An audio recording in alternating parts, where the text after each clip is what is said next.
অষ্টাদশ লোকসভা নির্বাচন উপলক্ষে স্বীকৃত রাজনৈতিক দলের নির্বাচনী সম্প্রচারে এখন বলছেন ভারতের কমিউনিস্ট পার্টি মার্ক্সবাদী দলের পক্ষ থেকে মীনাক্ষী মুখার্জি।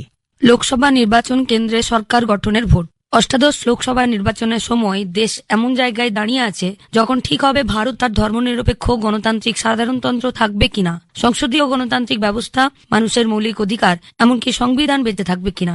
নির্বাচন চলাকালীন বিশেষ করে কেন্দ্রীয় শাসক দলের সর্বোচ্চ নেতৃত্বের পক্ষ থেকে এমন প্রচার চালানো হচ্ছে যা মেরুকরণের পথ প্রশস্ত করবে। দেশে 10 বছরের সরকার চালানো দল এই ধরনের প্রচার চালাচ্ছে যাতে সাধারণ মানুষের প্রকৃত সমস্যা, সেই সমস্যা সমাধানে তাদের চূড়ান্ত ব্যর্থতা, অর্থনীতির অধঃপতন সামনে না আসে। দেশের সবচেয়ে গুরুতর সংকট হয়ে দাঁড়িয়েছে কাজের হাহাকার। স্বাধীনতার পরে বেকারির হার সর্বোচ্চ।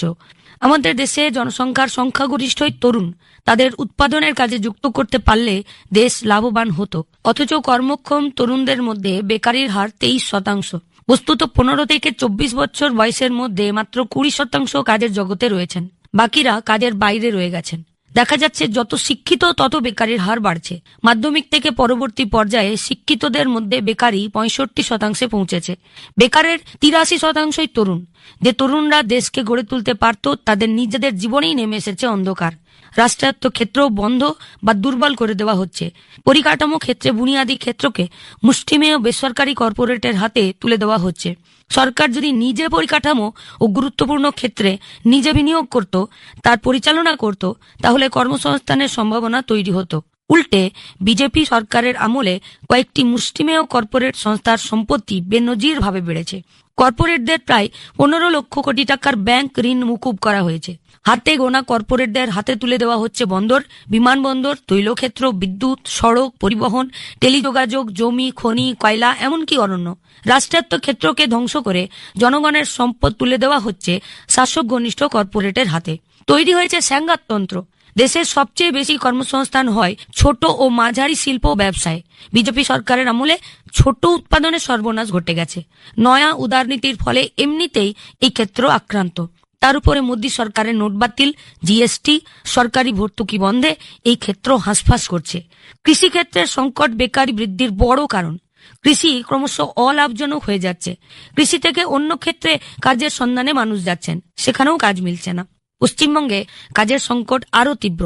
বছর বছর শিল্প সম্মেলনের নামে উৎসব হলেও গত 1 দশকে এ রাজ্যে কোনো শিল্প তৈরি হয়নি। গ্রাম মফস্বলে কাজ নেই। গ্রামে এমনকি রেগার কাজও যৎসামান্য। ভুয়ো জব কার্ডের বরাদ্দ পাচার হয়ে যাচ্ছে। এ রাজ্য থেকে লক্ষ লক্ষ মানুষ কাজের সন্ধানে ভিন রাজ্যে যেতে বাধ্য হচ্ছেন। কোনো সুরক্ষা ছাড়া, নিয়মিত বেতন ছাড়া যে কোনো রকম কাজ করছেন। পরিণতিতে কখনো দুর্ঘটনা, কখনো মৃত্যু, কখনো থাকার জায়গা থেকে উচ্ছেদের মুখে পড়ছেন। তৃণমূলের রাজত্বে পশ্চিমবঙ্গ দেশে সস্তা শ্রমের যোগানদার রাজ্যে পরিণত হয়েছে। যেটুকু কাজ পাওয়া যাচ্ছে সেখানে মজুরির হার ক্রমশ নিচে নামছে। স্থায়ী কাজের বদলে ঠিকা, চুক্তিভিত্তিক, মরশুমি কাজে ন্যূনতম বেতনের নিয়ম, সুরক্ষা কিছুই মানা হচ্ছে না। স্বনিযুক্তির জন্য সরকারি সাহায্য উধাও। গিগ ওয়ার্কারদের অবস্থা শোচনীয়। তারা তীব্র শোষণের শিকার। তরুণ অংশের এই অসহায়তার সুযোগ নিয়ে রাজ্যের শাসক দল শিক্ষক নিয়োগ, পৌরসভায় নিয়োগ, অস্থায়ী কাজে ঢুকিয়ে দেওয়ার ক্ষেত্রে বিপুল দুর্নীতি করেছে। শিক্ষক নিয়োগে দুর্নীতিতে 25,000-এর বেশি শিক্ষকের চাকরি চলে গেল। এর ফলে যোগ্যতার সঙ্গেই চাকরি পাওয়া শিক্ষকদের চাকরিও অনিশ্চিত হয়ে পড়েছে। সিপিআইএমের দাবি, দুর্নীতিতে জড়িতদের কঠোর শাস্তি দেওয়ার সঙ্গে সঙ্গেই যোগ্য শিক্ষকদের চাকরি ফিরিয়ে দিতে হবে এবং তাদের চাকরিতে ছেদ ঘটানো চলবে না। সিপিআইএমের দাবি, কেন্দ্রে প্রায় 25 লক্ষ এবং রাজ্যে 3 লক্ষ সরকারি শূন্য পদে এখনই নিয়োগ করতে হবে। কাজের অধিকারকে সংবিধানে মৌলিক অধিকার হিসাবে স্বীকৃতি দিতে হবে। কর্মহীনদের জন্য বেকার ভাতা চালু করতে হবে। রেগায় বরাদ্দ দ্বিগুণ করতে হবে। বছরে 200 দিনের কাজ দিতে হবে। বাড়াতে হবে মজুরিও। শহরে কর্মসংস্থান নিশ্চয়তা আইন চালু করতে হবে। রাষ্ট্রায়ত্ত ক্ষেত্রের সম্প্রসারণ ঘটাতে হবে এবং পরিকাঠামো ক্ষেত্রে বিপুল বিনিয়োগ করতে হবে।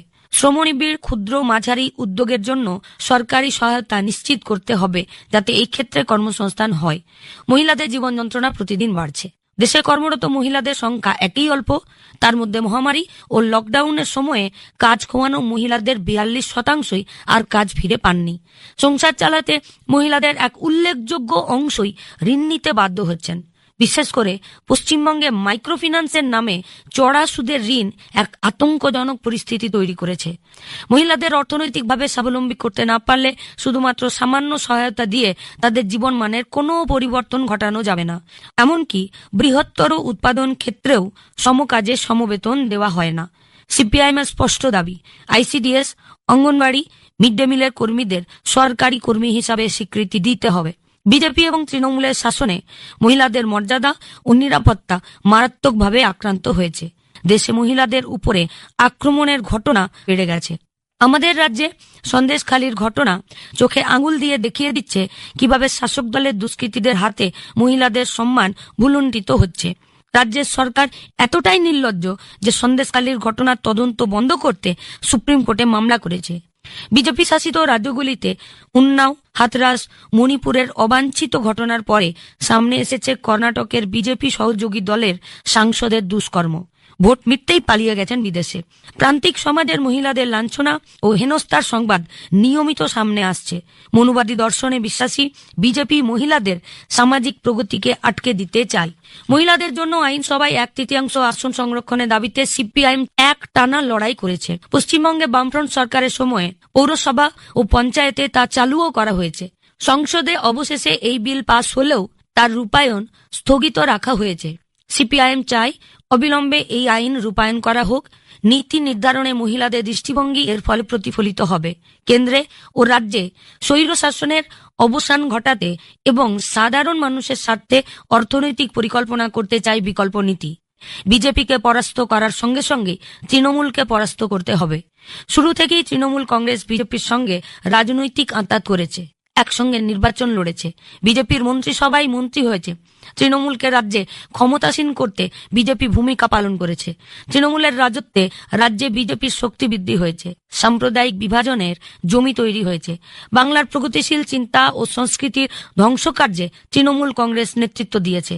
বিজেপির প্রাক্তন সাংসদ, বিধায়করা এবারও তৃণমূলের প্রার্থী হয়েছে, আবার সদ্য তৃণমূল থেকে গিয়ে বিজেপির প্রার্থী হয়েছেন। এই দুই দল কেউ কারো বিরোধী বিকল্প তো নয়, বরং বিজেপির দ্বিতীয় বিকল্প হিসেবেই তৃণমূল এখানে কাজ করছে। বিকল্প বামপন্থীরাই। কেন্দ্রে একটি ধর্মনিরপেক্ষ বিকল্প সরকার গঠনে সিপিআইএম সাহায্য করবে এবং বিকল্প নীতির ভিত্তিতে নতুন সম্ভাবনার পথ উন্মোচিত হবে। রাজ্যের যেসব কেন্দ্রে ভোট গ্রহণ বাকি রয়েছে সেখানে সিপিআইএম সহ বামপন্থী দলগুলি ও জাতীয় কংগ্রেসের প্রার্থীদের সমর্থন করতে আমরা আপনাদের কাছে আহ্বান জানাচ্ছি। অষ্টাদশ লোকসভা নির্বাচন উপলক্ষে স্বীকৃত রাজনৈতিক দলের নির্বাচনী সম্প্রচারে এতক্ষণ বললেন ভারতের কমিউনিস্ট পার্টি মার্ক্সবাদী দলের পক্ষ থেকে মীনাক্ষী মুখার্জি।